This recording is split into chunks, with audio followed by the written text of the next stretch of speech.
नबीही व अला आलिही व अस्हाबिही अजमईन अम्मा बाद क़ाल अल्लाहु तआला व अम्मा बिनिअमति रब्बिका फहद्दिस सदक़ल्लाहुल अज़ीम व बल्लगना रसूलुहु मौलन नबील करीम इन्नल्लाह व मलाइकतहु युसल्लूना अलन नबी या अय्युहल्लज़ीना आमनू सल्लु अलैहि व सल्लिमू तस्लीमा अल्लाहुम्मा सल्लि अला सय्यिदिना मौलाना मुहम्मद व अला आलि सय्यिदिना मौलाना मुहम्मद व बारिक व सल्लिम सलातन व सलामन अलैका या रसूलल्लाह व अला आलिका व अस्हाबिका या हबीबल्लाह। मिंबर रसूल पर जलवा अफरोज़ उलमाए किराम, मुफ्तियान ज़वील एहतराम, शोराए इस्लाम, अइम्माए मसाजिद, हुफ़ाज़ किराम,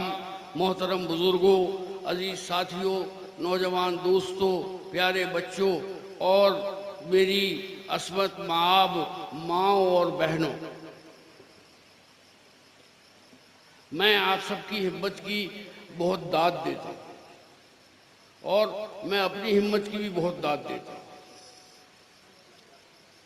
इसमें आपका कोई, मैंने आज अपने मेज़बान से भी कहा कि अगर बिजली आ रही है जा रही है तो इसमें आपको शर्माने की क्या ज़रूरत है, क्योंकि ये आपके हाथ की बात नहीं है। मगर खाने में अगर 2 बजे के बजाय 4 बजे आप मुझे खाना देंगे तो मैं शिकायत करूंगा कि भाई मैं तो 2 बजे खाता हूं और खाने में मिर्च होगा तो मैं शिकायत करूंगा, क्योंकि मैं आपको 4 दिन पहले लिख चुका हूँ, फ़ोन कर चुका हूँ कि मेरे खाने में मिर्च नहीं होना चाहिए जी। अभी तक हमारे बिरादर तरीक़त जो मेरे वालिद माजिद के ख़ास शहीदों में थे, मौलाना मसूद अहमद बरकाती, आप लोगों को गोल्डन चावल की बिरयानी खिला रहे थे और अब मैं हाजिर हुआ हूँ कि आपको सैला चावल का खुश्का खिलाने के लिए, और आप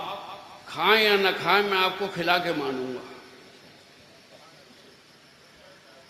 8वीं क्लास में हम पढ़ते थे और सरोजनी नायडू एक बहुत मशहूर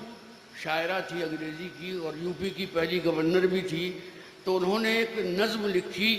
जिसकी शुरुआत होती थी if you call me I will come, अगर तुम मुझे बुलाओगे तो मैं ज़रूर आऊँगा। तो हमारे उस्ताद थे सैयद अख्तर हुसैन ज़ैदी, उन्होंने कहा कि जब आई के साथ शैल लगता है कि मैं आऊँगा तो हो सकता है गर्मी ज़्यादा हो नहीं आऊँ, बरसात हो रही हो नहीं आऊँ, जाड़ा पड़ रहा हो नहीं आऊँ, लेकिन जब मैं आई के साथ विल लगा हूँ तो इसका मतलब ये है कि मैं पहाड़ों को फलांग के आऊँगा, मैं समंदरों को तैर के आऊँगा, मैं बर्फीली सर्दी में आऊँगा, मैं जहरीली गर्मी में आऊँगा, मैं तूफ़ानी बारिश में आऊँगा। तो साहब संभल से हमारा मामला कुछ इसी तरह का है कि संभल वाले हमें इतने अच्छे लगते हैं और पता नहीं हम उन्हें इतने अच्छे लगते हैं कि नहीं, मगर जाहिर है मोहब्बत का ट्रैफिक दोनों तरफ से चलता है। जब हम उन्हें अच्छे लगते तो वो हमें अच्छे लगते, तो जब भी मुझे वो दावत देते मैं हाजिर हो जाता हूँ। अभी हमारे मुकर्रर खुसूसी मौलाना मसूद बरकाती साहब ने फरमाया कि हज़रत उबई इब्न काब मक्के के बेहतरीन कारी थे और उन्होंने मौलाना फाजिल साहब से कहा कि हज़रत उबई इब्न काब की याद में कोई कमरा या कोई हॉल बनवाएं। तो मैं खानकाह बरकातिया की तरफ से ऐलान करता हूँ कि एक बड़ा हॉल सुभान अल्लाह हज़रत उबई इब्न काब रज़ी अल्लाह ताला अन्हु की याद में इस बच्चियों के मदरसे में बनवाने की जिम्मेदारी खानकाह बरकातिया। नारे तकबीर, नारे रिसालत, हुजूर अमीने मिल्लत, खानवादे बरकात, नारे तकबीर, सुभान अल्लाह। देखिए जो कुछ है वो यही रह जाएगा।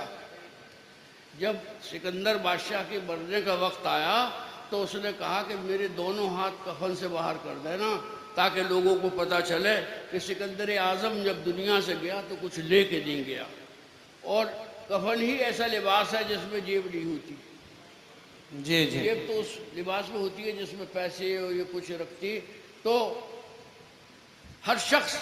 अपनी इस्तिताअत के मुताबिक, अपनी हैसियत के मुताबिक इस इदारे के तामीर के सिलसिले में अपनी खिदमात पेश करे और ये न सोचे कि फलाने ने तो साहब 11,000 रुपये दिए, मैं 1100 दे रहा हूँ, बिल्कुल ना सोचे। मैं पता नहीं क्यों, एक तो आप लोगों को शायद पता हो कि मैं काफ़ी दिन यूनिवर्सिटी में पढ़ाता रहा और उसके बाद में अभी 28 फरवरी को रिटायर हो गया। तो जब भी मैं क्लास पढ़ाता था, जब उसमें हज़रत यूसुफ अलैहिस्सलाम का जिक्र आता था और हज़रत ज़ुलेखा का जिक्र आता था, तो मुझे एक बड़ी भी ज़रूर नज़र आती थी। वाह, एक बड़ी भी, उन्होंने कहा कि भाई यूसुफ का नीलाम होगा बाजार में, और शहर में साहब मिस्र में हंगामा हो गया और मिस्र के नीलाम घर में बड़े बड़े करोड़पति और अरबपति पार्टी वहाँ पहुँचने लगी। तो एक बड़ी भी, जिनका एक मार्केट बंद था, यानी एक आंख से नज़र नहीं आता था उन्हें, और लूली भी थी और लगड़ी भी थी, वो भी उदकती हुई एक थैला लेके चली। तो रास्ते में नौजवान मिले, कहने लगे अम्मा तुम कहाँ जा रही हो? तो उन्होंने कहा कि देखो मैं, ऐसा है कि यूसुफ की आज नीलामी हो रही है, तो मैं यूसुफ के नीलामी के इरादे से नीलाम घर जा रही हूँ। तो बच्चे बड़ी ज़ोर से हंसे और कहने लगे ज़रा आपको देखिए, आपकी शक्ल को देखिए और आपकी माल को देखिए, एक शेर कती हुई रूई के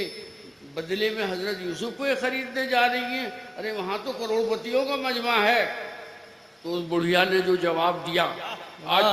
3-3.5 साल बाद हो गए, आज तक वो सवाल और जवाब हम पढ़ाते। बुढ़िया ने कहा कि मुझे मालूम है कि मैं यूसुफ को नहीं खरीद सकती, मेरी कोई ताकत नहीं है, मेरी कोई इस्तिताअत नहीं है, मेरी कोई हिम्मत नहीं है, लेकिन नीलामी के रजिस्टर में मेरा नाम तो लिख जाएगा, नीलामी के रजिस्टर में मेरा नाम लिख जाएगा। और वल्लाहि लज़ीम आज तक जब हज़रत यूसुफ और हज़रत ज़ुलेखा की शायरी पढ़ाते तो उसमें ये बड़ी भी ज़रूर आ जाती है कहीं ना कहीं से। तो बड़ी भी आज तक जिंदा है 3,500 साल।